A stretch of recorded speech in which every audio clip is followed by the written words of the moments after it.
A lot of the discussion here is always about the technical dynamics, the way in which systems are being attacked, but we don't often give as much attention perhaps as is necessary to that overlap between physical and virtual.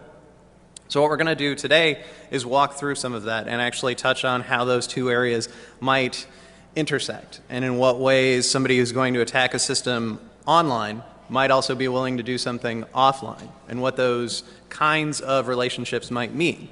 We think about the virtual environment as its own animal, but realistically speaking, they could be entirely different. They could have some distinct drivers that are in common. They could have some very distinct differences. And so that's the point of today's talk. So to tell you a little bit about myself, I'm Tom Holt. I'm the first guy on the slide. I'm an associate professor at Michigan State University in the School of Criminal Justice. I do a lot of research on cybercrime and the social dynamics of the internet and how that affects criminal behavior, whether it's hacking, whether it's prostitution, or something else. And so our interest, both Max and I, was in trying to understand a little bit more about what is going on in the context of physical attacks and cyber attacks. I'm just going to jump right into the first slide since a lot of this is relatively introductory anyway. When you think about the historical, at least within the last decade, range of attacks that we've seen based on real-world conflict spilling over into the virtual environment. The Danish cartoon attacks are an excellent example of this. Posting the image of the prophet with a bomb in his turban leads to mass defacements from a variety of different hacker communities, but with a specific emphasis on the Turkish community. You could go all the way back to the US spy plane that crashed in China in 2001 and sparked that sort of brief hacktivist debate between Chinese attackers and American hackers, defacing one another's websites. Then we have Russia and Estonia. That conflict, which began over the removal of a statue in a cemetery, leads to both boots on the ground kind of conflict and serious denial of service attacks, compromises, spamming, the list goes on. Over the last year with the Arab Spring, where we've seen mass protests in the street, physical violence that's being taped, that's being posted, that's being reposted, that's organized in part through Facebook or Twitter or other kinds of social media.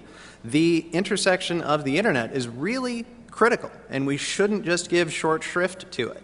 And then over the last few months, with the Anonymous and LulzSec attacks. How many of you have seen a lot about this week with Black Hat and everything else? Probably tons. This is probably old news. But it continuously occurs, and they're getting a lot of press, and they're getting a lot of attention from a variety of different outlets. When you have hacker groups like Anonymous and the LulzSec being discussed on The Daily Show, even though in jest, that really says something about the tenor of what is happening. So what we are interested in trying to understand is why there's this increasing emphasis placed on the cyber environment. The frequency of attacks is increasing, even just anecdotally. There are more resources being targeted in a variety of different ways. They might be simple attacks, they might be more serious. Regardless, it seems as though there is a distinct change in the tenor of the attacks. In addition, just over the last decade, since we have so much connectivity globally, pretty much now the only parts of the world that aren't well connected appears to be sub-Saharan Africa. Otherwise, both at the tips of Africa, there's high-speed connectivity, there's good general ability to access information. As a result, the use of technology as a force multiplier and as a mechanism for civilian actors is increasingly important. And you could argue that it's forcing a shift in both policies at the nation state toward other nations as well as toward prospective citizen attackers. Now, we've got the little Stuxnet picture up here to emphasize that point. Now, Stuxnet, nobody knows quite for sure who created it. There's lots of arguments about where it might have came from and who is responsible. But if nothing else, the fact that this kind of very targeted, weaponized malware that's out there that could be adapted by skilled actors suggests the cat is out of the bag. And how do we deal with it? How do we determine what might occur? When we think about technology in political conflict in general, we've got to look at it both as a mechanism of communication and as an attack vector. For communications, it's perfect. It's excellent for the citizen to use because you've got access to phones, you've got various kinds of connections for the internet, and you can do real-time communications. So getting a group together, having a flash mob, having the ability to organize, come together, and disband quickly is pivotal. These are cheap things to do. How many of you have a cell phone plan, and how many of you carry more than one phone at any point in time? Anybody? Good. I used to have two myself. Carry around a lot of gear, a lot of equipment. How many of you have a tablet PC and a laptop? iPads, whatever? Okay, there we go. The anonymity that's afforded by these devices is also important. You can find a variety of different ways to get online, whether you're using a proxy, whether you are going through Tor, whatever the case might be. You can find ways to access, share information, and get around. The lulzsec Twitter feed is always interesting to read and somewhat unusual. When we think about technology, this is particularly true with the jihad movement, with a variety of different extremist groups, but this point should be emphasized also. Technology gives a voice to the marginalized group. It allows them to control the message and spin it in their own way. So you could think of the camera phone that's directly recording violence on the street and posting it to YouTube or other resources is going to put a message out. The fact that Anonymous and lulzsec can post their own messages and tweak how people take their point of view. Even in the last couple of years, we've seen the jihadi movement directly posting comments, videos, taking questions from the media, and then posting them online. So this is a vehicle to control how you are perceived, or at least how you engage with the broader society. And then from the technological attack vector, it's a great resource. You can damage critical infrastructure, or you can damage reputation by itself. If you think about Arizona being hacked, the InfraGard attack, the H.B. Gary attacks, all these things provide a mechanism to embarrass, if not cause harm. Some of you might have read a couple of weeks ago on the Wired threat down, the fact that DHS is now concerned about a Stuxnet attack here in the United States, or at least a modification of Stux for some kind of attack. This is not expensive in order to obtain. If you read anything or heard anything about Operation Payback, which was early in 2010 and late 2009, where Anonymous was attacking both the business community and governments. The tool that you downloaded was absolutely free, very easy to use, and it just helped in denial of service. So it's not an expensive type of attack, but it can still be effective. So the anonymity that's provided, the attack capability, this is really, really critical.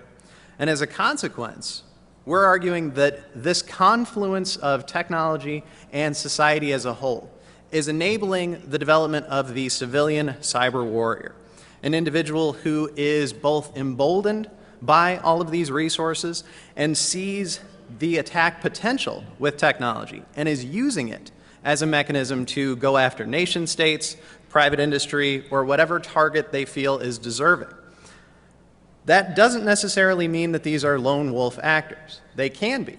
They could be organized based around a philosophy. They could be working in tandem with a nation state, whether with tacit or other approval, or they could be totally opposed to what's going on in their own home country and decide that this is the time to act.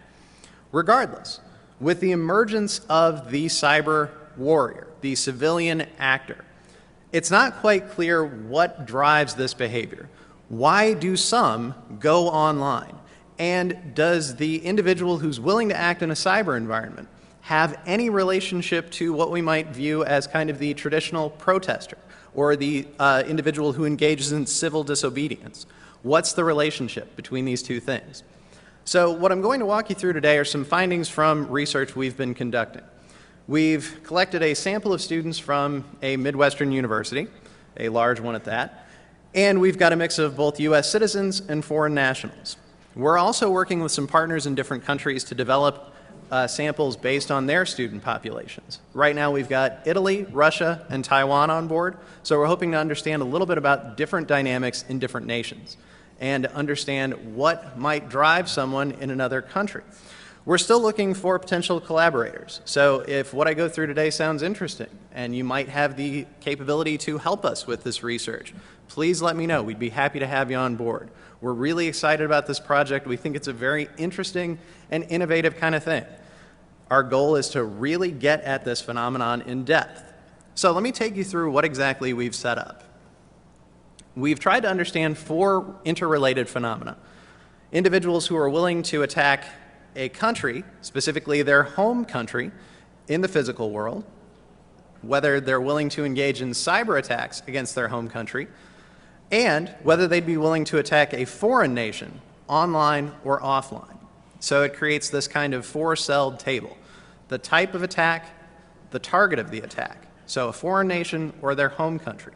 And in trying to get at these mechanisms, we've had to figure out a way that would get past perhaps national identity or individual biases against other countries. It's hard to survey a population of individuals and get past personal prejudices. So when I walk through a little bit about the foreign country example, I'll show you what I mean.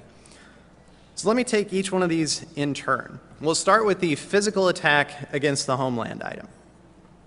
Here on the right-hand side of the screen, you will see the percentages for individuals willing to engage in certain kinds of attacks. We provided a scenario. Imagine that the country that you most closely associate with your home country or homeland, given the population of students we had are from a variety of different places, we wanted to make sure that we didn't specify a certain locale. Instead, what country are you from and where do you associate as your home country? Pretend that they've recently promoted national policies and taken physical actions that have had negative consequences to your home country. It's caused hardships for the people in your home country.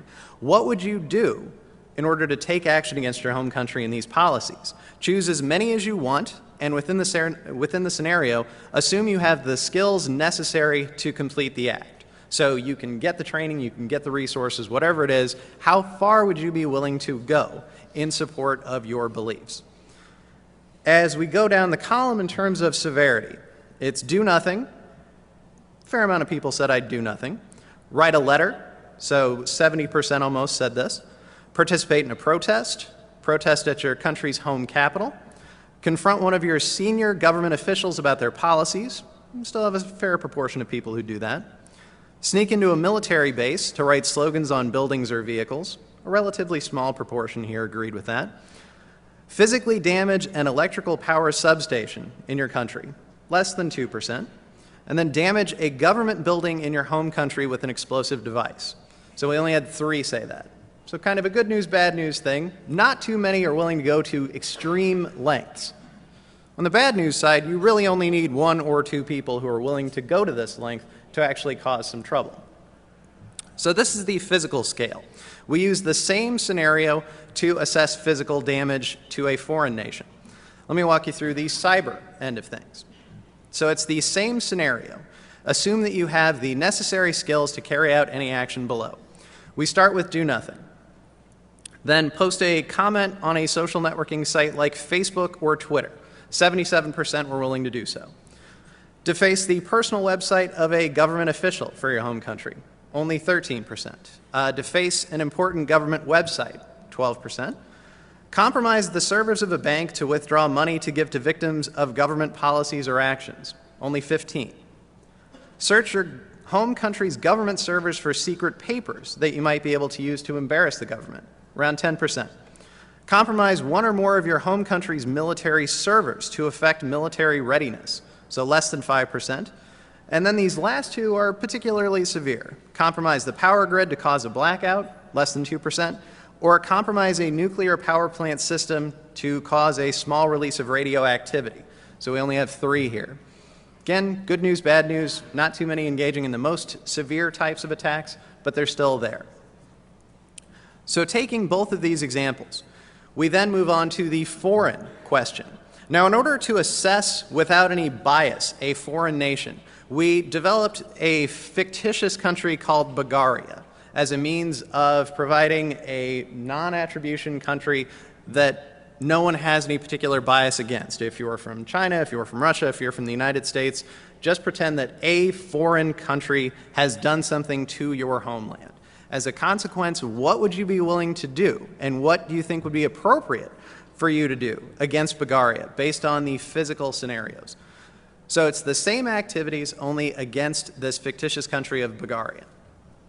So the proportions are about the same.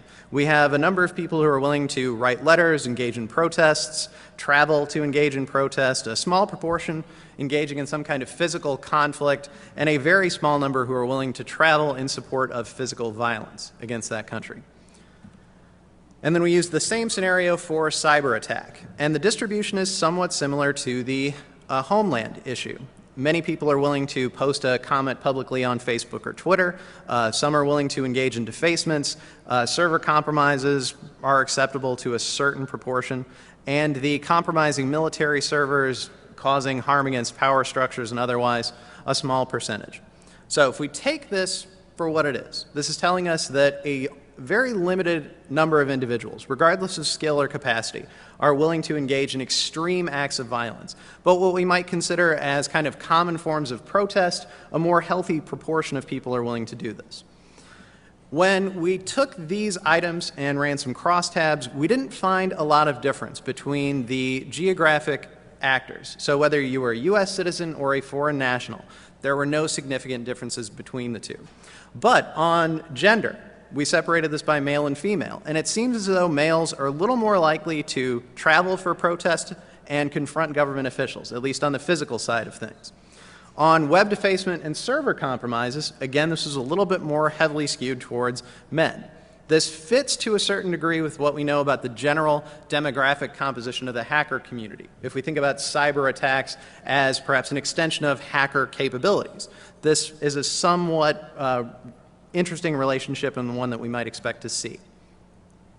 Moving from the general basic demographics, we've tried to figure out ways to predict who's going to engage in these kinds of attacks based on certain criteria.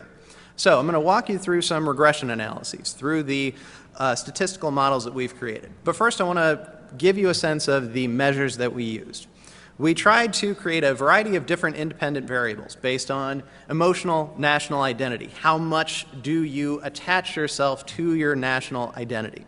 Your belief in equality for groups, antagonism towards outgroups, to groups who are different from you. The level of nationalistic ethnocentrism, so something akin to national pride or willingness to engage in violence based on your nation. The willingness to engage in either physical or cyber attacks. So taking our cyber items, we want to see if there's any correlation with physical attacks, and vice versa. So we have country of origin, willingness to engage in software and media piracy. Given the prominence of the anonymous and lulzsec attacks, we wanted to see if there's any relationship at all between piracy and acts of civil disobedience or protest or otherwise. We had some other items for different types of computer crime, but they weren't very correlated. They didn't really show any kind of relationship. The level of technical skill that a person has, and finally demographics based on age and gender. So here's the national identity scale. I'm proud to be a citizen of my home country. I'm emotionally attached to my home country and am emotionally affected by its actions. Although at times I may not agree with the government, my commitment to my home country remains strong. I feel a great pride in the land that is my home country. When I see my home country's flag flying, I feel great. And the fact that I am a citizen of my home country is an important part of my identity. So this was a Likert scaled item ranging from 1 to 4. Strongly disagree to strongly agree. The more someone agrees with these statements, the more they have a very high emotive national identity. And we adapted a lot of these items from political science and from military science research on willingness to support military action in general. Belief in group equality. Again, the more heavily skewed towards agree, the more you believe in group equality. Group equality should be our ideal. All groups should be given an equal chance in life. We should do what we can to equalize conditions for different groups. We'd have fewer problems if we treated people more equally. We should strive to make incomes as equal as possible. And finally, no group should dominate in society. Outgroup antagonism. Some groups of people are simply inferior to other groups. If certain groups stayed in their place, we'd have fewer problems. It's probably a good thing that certain groups are at the bottom and other groups are at the top. Inferior groups should stay in their place, and sometimes other groups must be kept in their place. So those who are more supportive of outgroup antagonism, so this is again scaled towards agree, the more higher their overall willingness to engage in perhaps attacks. Nationalistic ethnocentricity. Other countries should try to make their governments as much like my home country's government as is possible. Generally, the more influence my home country has on other nations, the better off they are. And then finally, foreign nations have done some very fine things, but my home country does things in the best way of all. Now, this is actually a measure adapted from some research in political science that included some measures related to performance in the Olympics or in multinational sporting events. We didn't include them here and instead wanted to try to just create as brief a scale as is possible. On the attack side, we have the maximum form of attack an individual is willing to perform against either their home country or Bulgaria. So how far would you go in the context of an attack? We've used this as a correlate to understand if this predicts any form of attack in general. For a country of origin, being a U.S. citizen or a foreign national, within this sample, our foreign nationals comprise about 10% of the overall sample. And this includes students from China, Russia, the Middle East, including Iran, and a few other nations. And then finally, participation in piracy. This was how many times in the last 12 months have you knowingly downloaded, used, or made copies of software or media? So media being television, music, or movies. And this might be of interest, the computer skill item. We included a battery of questions related to how they use technology, what kinds of things they can and can't do with computers, and used these 3 items to create kind of an advanced skill factor. Can you use an operating system like Unix or Linux? Can you use a standard computer programming or scripting language? And have you ever installed an operating system like Unix or Linux? That way we get those who might have a slightly higher skill set relative to others. And then age and gender. So taking these items, we tried to develop a model to predict the most extreme act that an individual would engage in. So what predicts the most severe attack against their homeland in a physical context? What was significant is cyber skill. So how much computer technology skill do you have? The more skilled the actor, the more willing they were to engage in an extreme form of physical protest. Homeland support, what nation are they from, was also related. Willingness to perform a cyber attack, this was a positive relationship. So if you were going to engage in a physical act, you're also likely to engage in a very serious type of cyber attack. Pirating software or media was also significant. So the more they engaged in piracy, the more likely they are to engage in a physical attack, which is kind of interesting. We weren't expecting to find this. And then outgroup antagonism. This was actually a negative relationship. So those with minimal outgroup aggression were more likely to engage in some kind of protest. So this is somewhat interesting. Perhaps there's maybe an activism effect at play, someone who feels there should be generally little aggression towards other groups, and who feels as though cyber and physical attacks are related. When we used this model to predict cyber attacks against the homeland, we found some of the same relationships. An emotive national identity was relatively significant, but it's negative. So those who have a minimal emotional attachment to their home country are willing to engage in cyber attack, which we didn't find in the physical model. U.S. citizens were more likely to engage in cyber attack. Willingness to perform a physical attack was highly related here. So there's a significant correlation between these 2 acts. And then the pirating software or media was again significant. So we're seeing piracy as a somewhat significant predictor. These homeland models worked really well. There's a problem though. We couldn't get the Bulgarian attack models to work at all. Nothing was significant in terms of predicting the most severe type of attack. It could be that we're missing some important predictors, that the items that we have just are not correct. It might be, alternatively, that it's no specific predictor. So let me walk you through a few other models that we tried to develop to get at this issue. We created a dummy variable for multiple attacks. Would you only do one thing, or would you be willing to engage in multiple attacks? And with this, we actually found some of the same relationships. On the physical end of things, engaging in an attack against your homeland, Those who believe in group equality were more likely to engage in multiple forms of physical attack against their homeland. For outgroup antagonism, this is again negative. So those with minimal aggression towards outgroups or towards groups that do not resemble them were more likely to engage in physical acts. The homeland variable is significant, so US citizens were more likely to do this. And then finally, cyber attack was also significant. Now, given that the US is coming up as a somewhat important predictor here, perhaps it has something to do with the perspective of free speech, with political expression here in this country. We're not quite sure if this is something distinctive or otherwise. On the cyber end of things, the homeland issue drops out, as does outgroup aggression, but negative emotional national identity is still significant. So those who have minimal attachments to their home country are more likely to engage in multiple forms of cyber attack.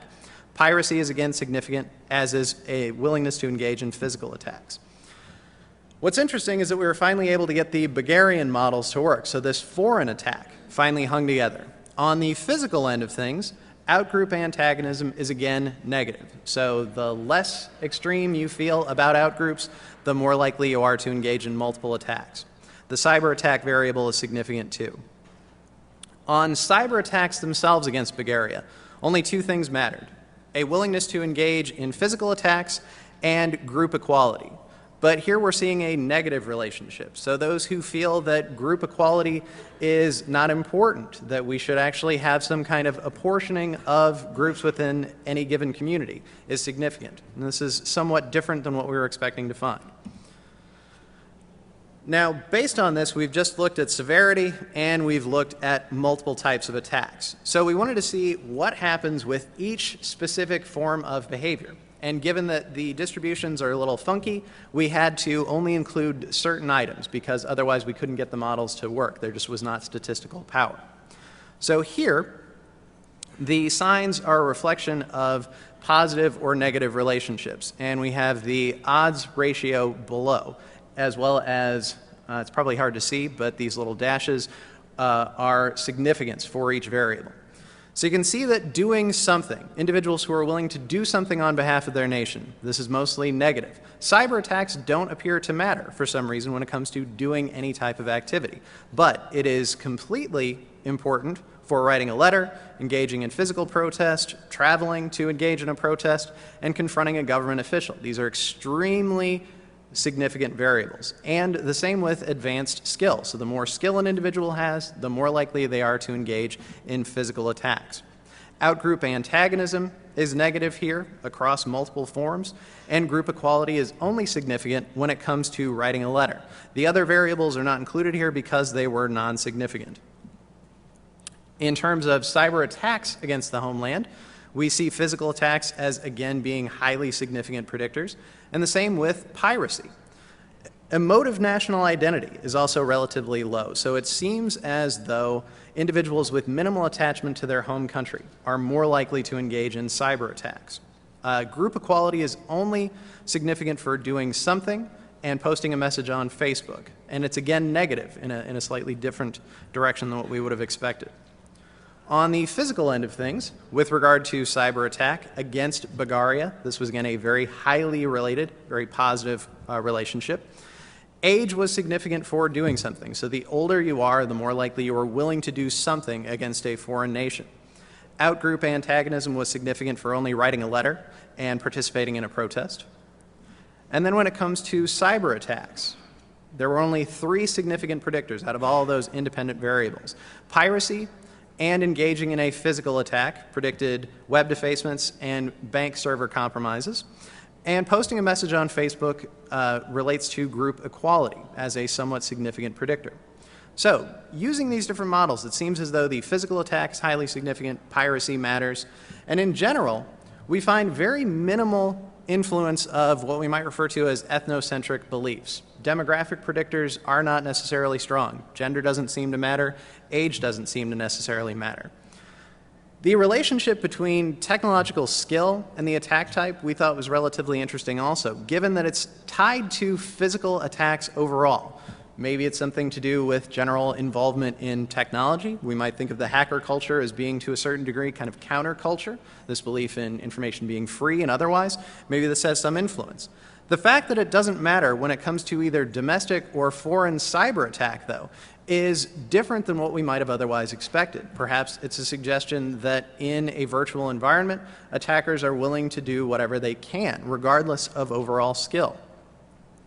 In terms of the physical and cyber attack relationship, it seems like these two spaces really converge. If you're willing to do something in one domain, you're probably going to be willing to do it in the other. The piracy relationship was also relatively important, noting it both for cyber attack and to a certain degree for physical attacks.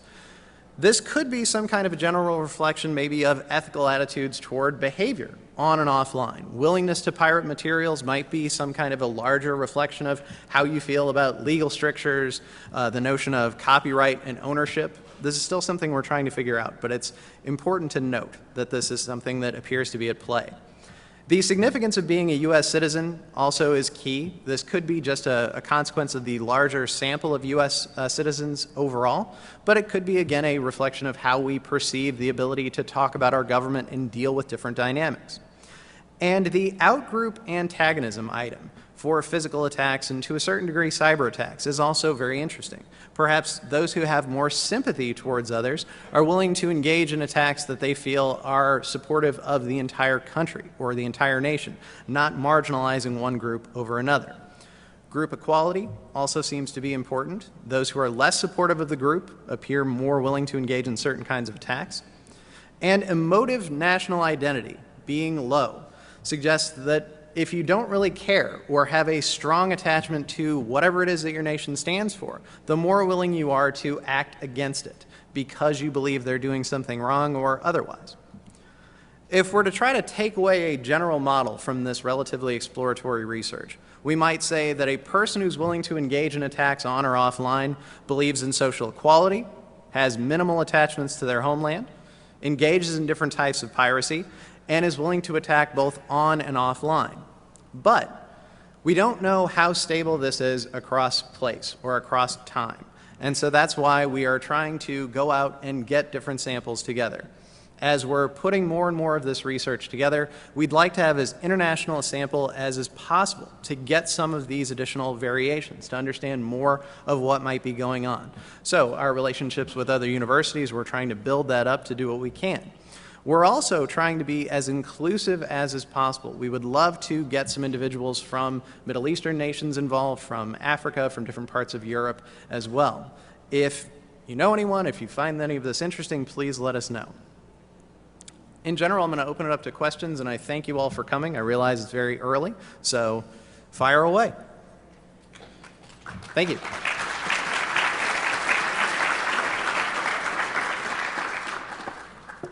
Go ahead.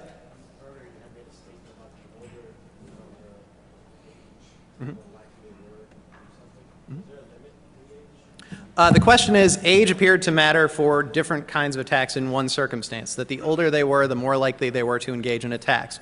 No, we did not bound age by any specific category. Instead, it's just a reflection of the age of the student population as a whole. At the high end, I think it was around 35, but we only have a small number of individuals who are in that age category. And this sample includes both undergraduate and graduate students, so we get a smattering of people at different age groups. Yes, ma'am? That was part of my question was the age.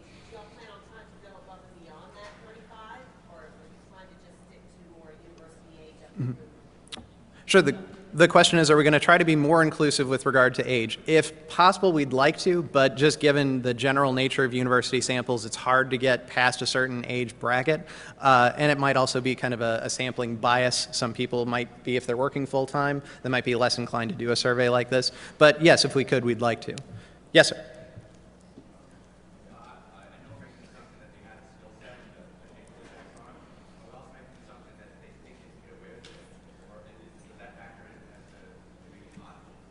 So the question is, you looked at skill, but could it also be something related to anonymity? Might that be important? It certainly could be. We have some other items that are included relating to how they perceive virtual environments, but we didn't include them in here. Instead, we thought, well, let's see if any of these sort of political science items might matter. Since only a few of them are significant, it's possible they might. So we are going to include these in our further analyses. Yes, sir.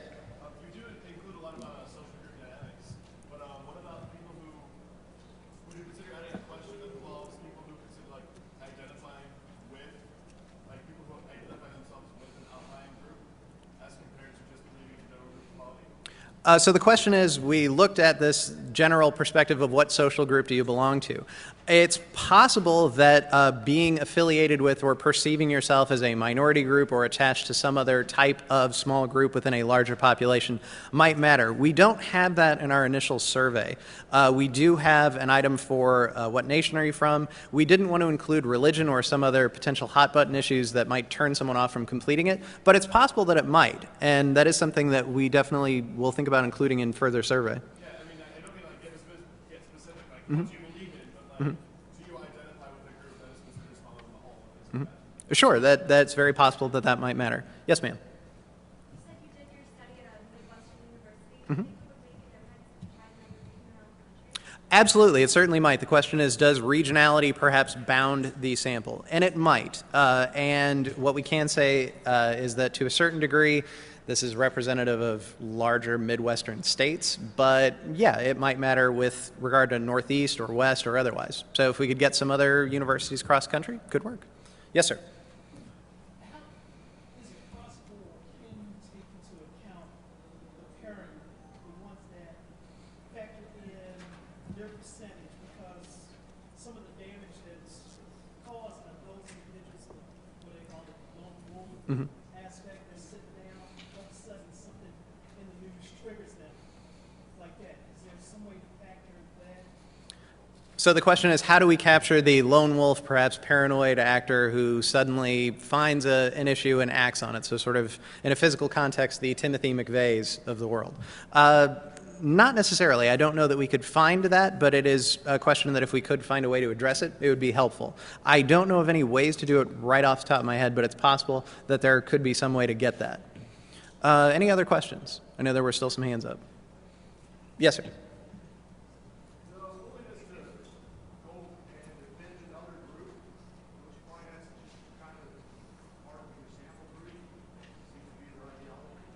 The willingness to engage in attacks in support of another group, is that just perhaps part and parcel of being in a college campus, maybe just the general dynamic of being within this age group?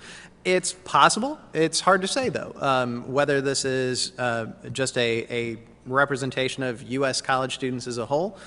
I don't know. If we can find other ways to get at this, hopefully we can find ways to answer it. With the Italian, the Russian, and the Taiwanese samples, we're hoping that that might get at that a little bit more with different regional and national contexts. Perhaps there are some differences. Yes, sir.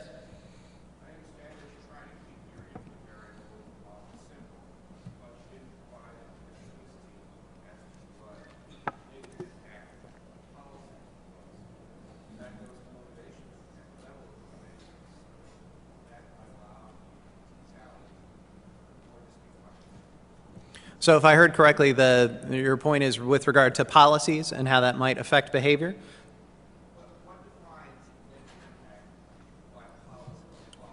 Gotcha. Yeah, so perhaps the way that we've operationalized the scenario in terms of some country, whether it's your home country or another one, is using policies that affect the group. Without specifying policy, maybe we're missing some intrinsic motivation that could be important. That certainly could be. We've tried to figure out a variety of different ways to capture how we would strategize measuring attack. And we didn't want to get too specific in terms of using physical violence against the population or economic sanctions or otherwise. We tried to make it as kind of nondescript as is possible, so that way, unfortunately, you're right, we might be missing some motivation, perhaps in the context of either an invasion scenario or a repressive regime. It might be a different dynamic. It is certainly possible, but it's hard to tease out those specific items. Yes, are you in the way back? Can you say that again really loud? I think I heard you. Are there any causal relationships thus far? So far, we can only say that based on these analyses, the description that I have here seems to best capture it with these correlates. In general, the social equality items being significant, the emotional attachment to your homeland being significant. Whether that is truly causal or not, I can't say, but these appear to be strong correlations for different types of attacks, most extreme types of attacks, and willingness to engage in multiple attacks. Yes, ma'am. I realize that you're focusing mainly on the college population.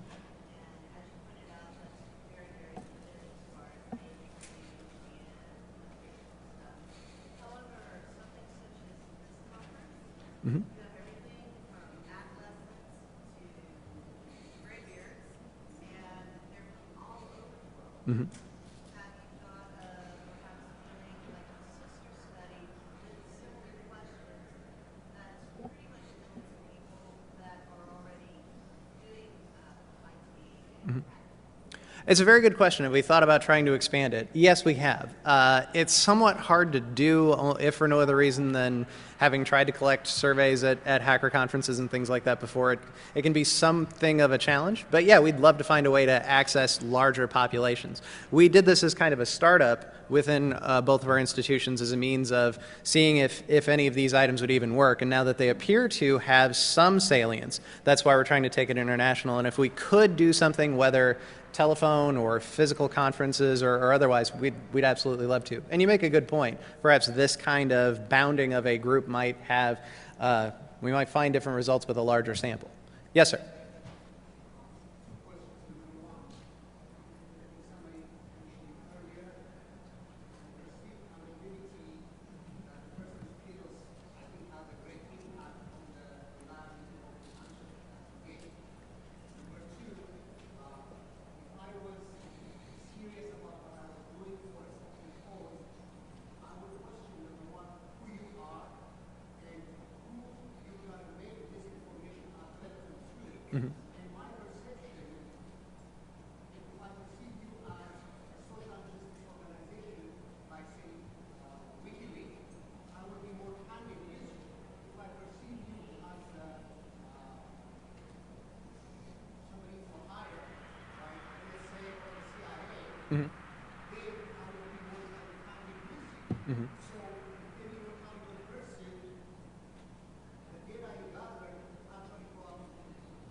Sure. So the first point relates to anonymity. Maybe that does have some influence here. You're absolutely right. The second point is how we are perceived might affect the responses that we get.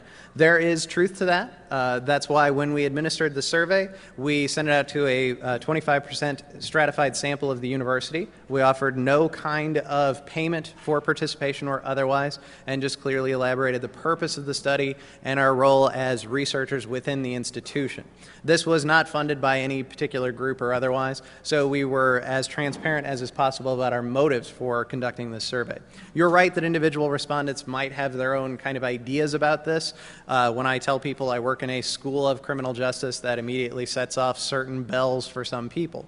So you're right, this might influence some of the results. In general, however, I think this gives us at least an initial window into trying to explain some of this phenomena or identify relevant questions. So though certainly different factors might affect the individual respondent, I think this gives us a starting point, if nothing else, to begin a dialogue about who's going to engage in certain forms of attack. Are there any other questions? Yes, sir.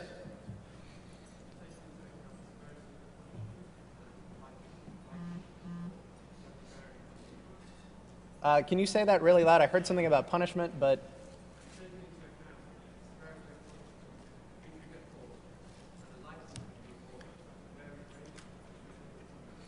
Good. So the question is, did we factor in anything about being caught, the potential for harm by government or by some sort of law enforcement agency? No, we did not. When we've surveyed students in the past about their perceptions of different types of punishments and the deterrent effect of different punishments, it appears to be relatively ineffectual. There have been a variety of different social science studies looking at computer attack, and the only time that deterrence has any kind of influence at all appears to be with regard to software piracy by university-sanctioned groups, but less so from law enforcement and otherwise. So we didn't include those items because we thought we weren't going to get much bang for our kind of instrumental buck. But it is something that could matter, particularly in other nations where there might be more oppressive or authoritarian kinds of sanctions. So certainly it might matter. As we branch out into other nations, we're going to look at this issue with some depth. There was a question over here? Yeah.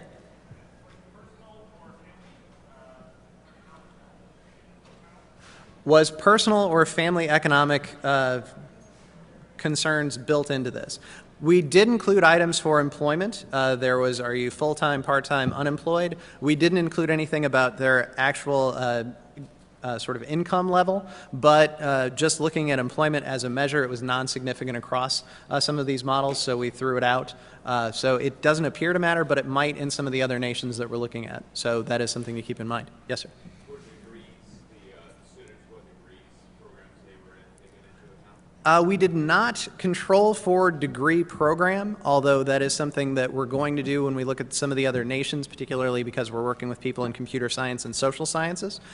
We didn't include it because it hasn't necessarily been a significant predictor aside from early studies of computer crime with regard to being in an IT program. Appears to be a more significant predictor, but it is something that we're going to include later. Yes, sir.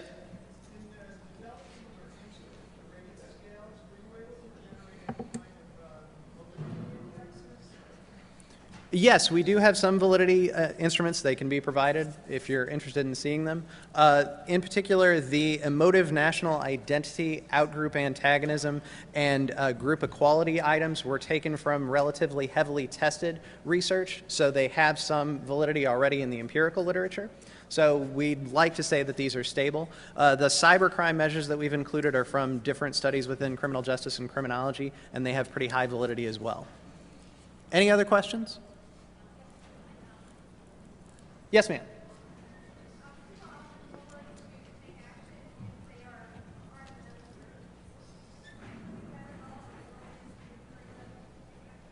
Oh, okay. Did we measure anything with regard to encouraging others to take action? So kind of spurring activity by others? Not necessarily. If you wanted to think of it that way, perhaps the posting on Facebook or Twitter might be something of an enticement to others or an inducement, but not directly spurring action by others. No, we didn't include that. We kind of debated back and forth about including things like engaging in denial of service attacks or explicit types of attack, but did not include them just for fear about how individuals might perceive it.